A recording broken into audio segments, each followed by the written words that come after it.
This video is sponsored by ProDemand from Mitchell 1. Complete OEM and real-world repair information delivered in a single lookup. For more information and a free demonstration, visit Mitchell1.com.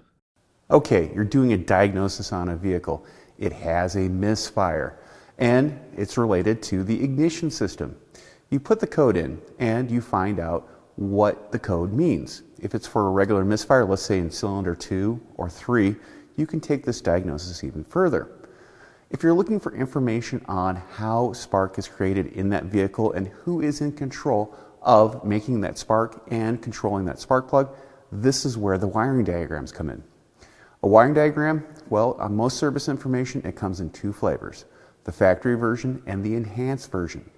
With the enhanced version, you can click on specific wires and track that back across multiple wiring diagrams. This way, you can track down to see if that coil is fired by the ECM or an ignition control module unit. From there, you can look at other information. Infographics on the system itself may give you an idea of how those different modules communicate with each other.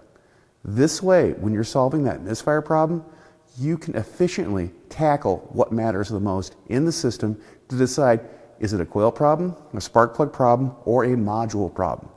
This way, you're going to have a faster diagnosis and a faster repair. I'm Andrew Markell. Thank you very much.